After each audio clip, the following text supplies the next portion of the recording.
तो पहली बार सीयूटी 2025 के एग्जाम के रिजल्ट में हमने देखा कि एनटीए ने रिलीज करी टॉप एआईआर, यानी कि किस बच्चे ने कितना हाईएस्ट स्कोर करा एक पर्टिकुलर सब्जेक्ट में, या ऑल ओवर इंडिया कौन कौन से बच्चे हैं जो टॉपर्स के तौर पे निकल कर आए। इस बार बेटा अगर आप लोग टॉप एआईआर सिक्योर करना चाहते हो, इन शॉर्ट अगर आप बेस्ट स्कोर लेकर आना चाहते हो और चाहते हो कि पहली लिस्ट में आपका एडमिशन बने, तो ये वीडियो आपके लिए बहुत इंपॉर्टेंट है, क्योंकि इसमें मैं आप लोग को बता रही हूँ कि कैसे आप लोग भी अभी से पढ़कर नेक्स्ट 40 डेज में ये टॉप एआईआर अपने रिस्पेक्टिव स्ट्रीम में या सब्जेक्ट में ला सकते हो। सबसे पहले वो जानने के लिए हमें जानना जरूरी है कि इस बार के सीयूटी के एग्जाम को क्या इंपैक्ट करेगा। अगर मैं 2025 के सीयूटी के नंबर की बात करूं तो लगभग 13.5 लाख बच्चे थे जिन्होंने सीयूटी के फॉर्म के लिए रजिस्टर किया, लेकिन उनमें से 10.7 लाख बच्चे थे जिन्होंने पेपर के लिए अपेयर करा। अब ये नंबर इस बार बढ़ चुका है, तो लगभग 16 लाख बच्चे जिन्होंने रजिस्टर किया। तो आप ये एक्सपेक्ट कर सकते हो कि 13 से 14 लाख बच्चे कम से कम ऐसे होंगे जो पेपर के लिए अपेयर हो रहे होंगे, यानी कि डेफिनेटली आपके लिए नंबर ऑफ जो स्टूडेंट्स है, जो कंपटीशन है, वो यहाँ पे इंक्रीज हुआ। लेकिन अगर मैं यहाँ पे बात करूँ पिछले साल टॉप 20 जो बच्चे जो रिलीज किए थे एनटीए ने, उनके स्कोर्स की अगर मैं बात करूँ तो 1250 में से उन बच्चों का स्कोर 1225 से 1176.4 के बीच में था। 1250 का मतलब बेटा ये है कि यहाँ पे जो एआईआर निकल के आई वो 5 टेस्ट पेपर के बेसिस पे आई। तो अगर आप लोगों ने 5 टेस्ट पेपर सिलेक्ट करे हैं तो सभी में से जो टोटल स्कोर है वो यहाँ पे आपको देखने को मिला। तो डेफिनेटली जिन बच्चों ने पांचों के पांचों पेपर अच्छे करे वो टॉप एआईआर में निकल कर आए।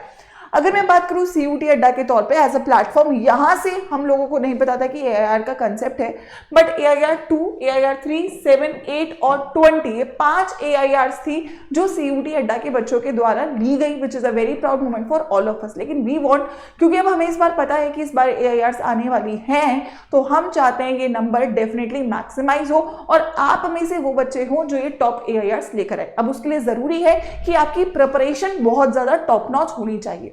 ये तो बेटा टॉप एआईआर की बात करी, लेकिन अगर मैं सब्जेक्ट वाइज में बेटा जाऊं तो इंग्लिश में 8 लाख बच्चों ने अपेयर किया था पिछली बार, जिसमें हाईएस्ट स्कोर आपका 241.9 था। जीएटी में 6.5 लाख बच्चे थे जिसमें हाईएस्ट स्कोर 203 था, मतलब जीएटी में 250 में से हाईएस्ट 203 आपका टोटल जो स्कोर है वो गया।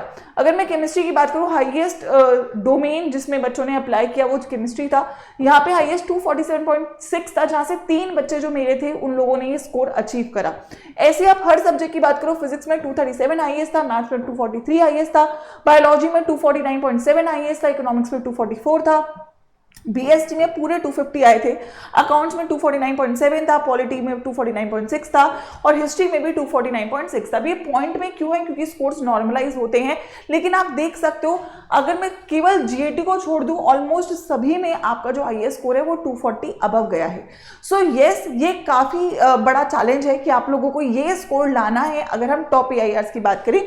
और पिछले साल बेटा सभी सब्जेक्ट जितने भी मैंने मेंशन करे, सभी सब्जेक्ट के एआईआर 1 यानी कि 100 परसेंटाइलर्स यहां से बच्चों निकल कर आए, जिन बच्चों ने हमारे साथ पढ़ाई करी, प्रतिज्ञा में ज्वाइन हुए, यूट्यूब से हमारे साथ जुड़े हुए थे। So that was very very important to understand कि केवल एक सब्जेक्ट यहाँ पे हम प्रिपेयर नहीं करवाएंगे, वी विल मेक श्योर कि हम हर सब्जेक्ट में आपको बेस्ट प्रिपरेशन दें। So that is the entire journey कि बच्चे एआईआर कैसे लेकर आते हैं। अब आप लोग एआईआर कैसे लेकर आ सकते हो? सबसे पहले तो आई थिंक एवरीबॉडी नोस प्रतिज्ञा बैच स्टार्ट हो रहा है 28 मार्च से। डेफिनेटली ये वो बैच है जो एआईआर आपको इंश्योर करेगा। तो अगर आपने ज्वाइन नहीं करा है तो आप प्रतिज्ञा बैच को 28 मार्च से पहले जरूर ज्वाइन कर लो, आप जिस भी स्ट्रीम के हो, फॉर बेस्ट रिजल्ट्स। और बैच ज्वाइन करने के लिए जो आपको कोड यूज करना है डिस्काउंट्स के लिए, वो वाईफाई 13 आई थिंक सबको याद है, इस पे आपको आपके बैच में मैक्सिमम डिस्काउंट भी मिल रहा होगा।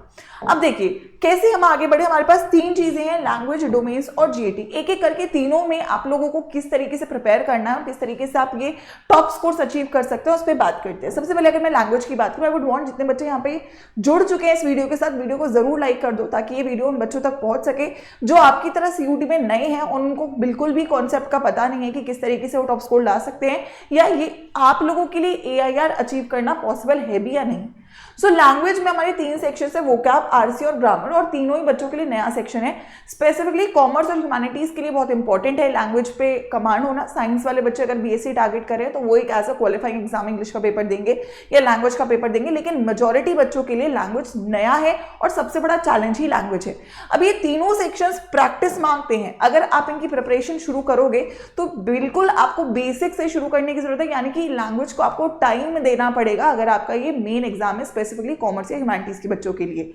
यहाँ पे आप लोगों को लेकिन टाइम इतना नहीं है कि आप हर एक चीज का थ्योरी पढ़ो, तो आपको मेनली प्रैक्टिस के थ्रू, क्वेश्चंस के थ्रू अपने हर एक टॉपिक को समझने की जरूरत है लास्ट मोमेंट पे।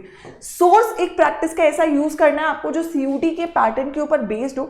Also you need to make sure कि कम से कम मिनिमम 60 मिनट आपको डेली अब से लैंग्वेज को देना है और एंड रिजल्ट तक आपको मिनिमम 10 मॉक करने हैं। अब यूट्यूब पे भी आपको यहाँ पे इंग्लिश की क्लासेस देखने को मिलती है, वो आप फॉलो कर सकते हो, लेकिन प्रॉपर इंग्लिश को पढ़ने के लिए प्रतिज्ञा बैच में वी विल मेक श्योर कि आप लोगों की तैयारी यहाँ पे टॉप नॉच हो रही हो और लैंग्वेज में आप वो हाईएस्ट स्कोर तक पहुंच रहे हो, क्योंकि language is very very important for CUET का परसेंटाइल। अब अगर बेटा मैं डोमेन्स की बात करूं तो अगेन साइंस वाले बच्चों के डोमेन्स अगेन पीसीएम बी होगा, कॉमर्स में अकाउंट्स, बीएसटी, इको या मैथ्स हो सकता है, आर्ट्स के लिए हिस्ट्री, पॉलिटी, ज्योग्राफी, इकोनॉमिक्स होगा। तो मेनली आप वही डोमेन्स लेते हो जो आपने क्लास 12th में जो है बोर्ड्स के पेपर में क्वालिफाई करें।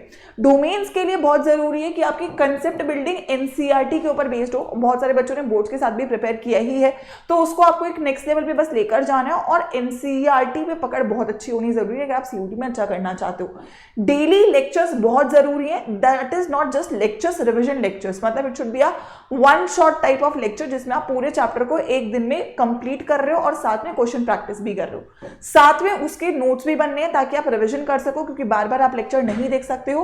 और कम से कम आपको 2 रिविजन साइकिल्स अपने 40 डेज में इस डोमेन्स के लिए लगानी है जिसमें पीवाईक्यूज कंप्लीट करने हैं। एंड सिमिलरली आपको यहां पर भी कम से कम 10 मॉक टेस्ट पर सब्जेक्ट लगाने हैं अगर मैं ये टॉप 100 परसेंटाइलर वाला जो स्कोर है वो अचीव करना चाहती हूँ।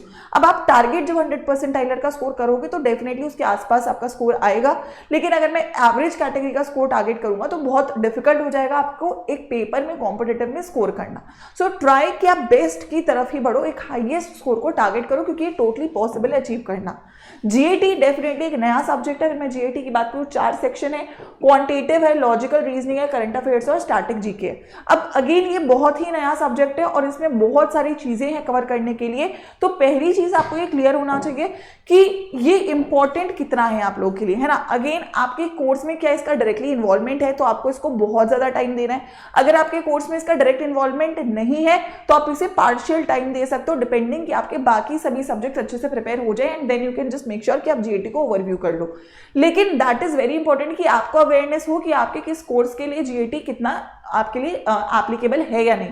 तो अगर आपको एक कंफ्यूजन है सब्जेक्ट्स को लेकर या मैम मैं किस तरीके से एक पर्टिकुलर सब्जेक्ट को प्रिपेयर करूं, तो वो भी आप मुझे कमेंट्स में डाल के जाना है and I will make sure कि उस पर मैं रिप्लाई भी करूं और आप लोगों को नेक्स्ट वीडियो में उसका सोल्यूशन भी दूं। ठीक है, जीएटी इज वेरी इंपॉर्टेंट यार। जीएटी का देखो अलग अलग लेवल हो सकता है क्योंकि हर कॉम्पिटिटिव में जीएटी पूछता ही है, तो आपका जो है सीयूटी बेस्ड लेवल होना चाहिए प्रैक्टिस के तौर पे।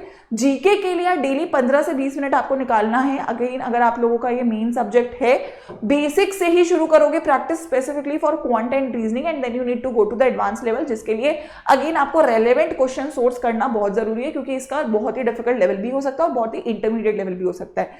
तो जो सीयूईटी के पीवाईक्यूज है वो बहुत बहुत जरूरी है जीएटी के लिए पर्टिकुलरली, क्योंकि जीएटी का आइडिया आपको केवल पीवाईक्यूज से ही लग सकता है। ऑल्सो जीएटी की क्लासेस भी यूट्यूब पे चल रही है, बट अगेन जीएटी के लिए प्रॉपर प्रिपरेशन के लिए प्रतिज्ञा batch would be the one जो आप लोग को फॉलो करना चाहिए। तो ये 3 चीजें बेटा अगर आप कर लेते हो और इस लेवल पे कर लेते हो तो डेफिनेटली आप भी टॉप स्कोरर्स बन सकोगे। जिन बच्चों ने 100 परसेंटाइलर लाए हैं वो सभी लोगों ने डिटेल प्रैक्टिस करी है, डिटेल प्रिपरेशन करी है। एंड अगर आप किसी भी कॉम्पिटिटिव को क्रैक करना चाहते हो तो you need to make sure कि आप एक 100% अप्रोच के साथ पेपर में बैठो। ऊपर से पढ़ के आप कभी भी एक टॉप स्कोर नहीं ला सकते हो। So I have a definite suggestion कि आप सभी लोग प्रतिज्ञा बैच के साथ ही पढ़ें। प्रतिज्ञा बैच में हम लोग इस सब चीजों को कवर कर रहे होंगे और मेजॉरिटी बच्चे जो सीरियस हैं बेटा वो ऑलरेडी बैच को ज्वाइन कर चुके हैं और 28 मार्च से, क्योंकि यहां तक आपके मेजॉरिटी बोर्ड्स कंप्लीट हो जाएंगे, ठीक है, केवल और केवल आप लोगों का आई थिंक हिस्ट्री का पेपर बाकी होगा, तो हिस्ट्री की क्लासेस 30 मार्च के बाद ही शुरू हो रही है, लेकिन बाकी सभी सब्जेक्ट्स आपके यहाँ पर शुरू हो रहे होंगे 28 मार्च को। तो यार इससे डिले आप नहीं कर सकते, जितना जल्दी आप बैच को ज्वाइन करो उतना आपके लिए बेटर है। और बैच का जो ज्वाइनिंग कोड है वो मैंने आपको बताया वो Y513। अगर किसी बच्चे को फिर भी कोई डाउट है तो you have my email ID, that is ayushi.sharma @adda247.com। I would want a sure comment from every one of you. अगर आप लोग क्लियर हैं कि आप टॉप AIR तक पहुंचना चाहते हो, एटलीस्ट पहुंचना चाहते हो, आपके अंदर चाहे फिर रिजल्ट फॉलो करेगा आपके एक्शंस पे देख के, तो मुझे हर बच्चे से वो कमेंट चाहिए कि I will try to be a top AIR for my particular stream या my particular subject, and that promise should be there in the comment section, क्योंकि नेक्स्ट 40 डेज बेटा आपको उसे ड्राइव करना बहुत बहुत जरूरी है। ठीक है, प्रतिज्ञा बैच बेटा स्टार्ट हो रहा है करियर्स अड्डा ऐप पे। मेक श्योर करिए आप लोग क्रैश कोर्स सेक्शन में जो भी आपकी स्ट्रीम है उस स्ट्रीम तक जाइए, साइंस आर्ट्स कॉमर्स जो भी है उसको ओपन करिएगा, एंड आप जितना जल्दी इनरोल कर सकते हो उतना जल्दी इनरोल करना, क्योंकि यार आप देख सकते हो स्टडी प्लान्स में हर सब्जेक्ट के स्टडी प्लान आपके अपडेटेड हैं और सारे सब्जेक्ट्स यहाँ पे 28 मार्च से स्टार्ट हो रहे हैं। ओरिएंटेशंस यहाँ पे ऑलरेडी हो चुकी हैं। ठीक है, बैच में ज्वाइन करने का कोड Y513, आई थिंक इसको सबको याद ही होगा कोड। इस पे आपको मैक्सिमम डिस्काउंट है। ये जो प्रतिज्ञा प्लस बैच है इसमें बुक्स भी है, फिजिकल बुक्स भी हैं, तो 3800 का आपका बैच होगा जिसमें फिजिकल बुक्स भी है, टेस्ट सीरीज भी है, क्लासेस भी है, नोट्स भी है। अगर आप बिना बुक्स का बैच लेना चाहते हो तो आप प्रतिज्ञा ले सकते हो, और जो प्रतिज्ञा बैच है वो आपका 3300 का है। ठीक है, जो प्रतिज्ञा बैच रहेगा वो आपका 3300 का ही है with the same code Y513, लेकिन ये 3800 का जो बैच है ये प्रतिज्ञा प्लस है जिसमें आपकी बुक्स इंक्लूडेड है। सो विद फॉर बुक्स आपको आई थिंक एक्स्ट्रा बस 500 पे करना और इसमें आपको हर सब्जेक्ट का बुक्स भी मिल जाएगा। The code is same Y513। कोई भी फिर भी डाउट है तो आप मुझे मेरी मेल पे मेल कर सकते हो, लेकिन मेक श्योर करो बेटा टॉप AIR तक का ही गोल रखो, और मैं चाहती हूँ इस बार मैक्सिमम बच्चे यहाँ से ये गोल लेकर आए और प्रतिज्ञा बैच से अगेन हम लोग एक और बार हिस्ट्री को क्रिएट करें। आप सभी लोग के लिए जरूरी है कि 28 मार्च से पहले आप इसको जरूर ज्वाइन करो, और हम लोग एक बार फिर से हिस्ट्री को क्रिएट करेंगे CUT 2026 के लिए। प्लीज कमेंट्स में लिख के जाना कि आप लोग ये AIR लेकर आने वाले हो। All the best.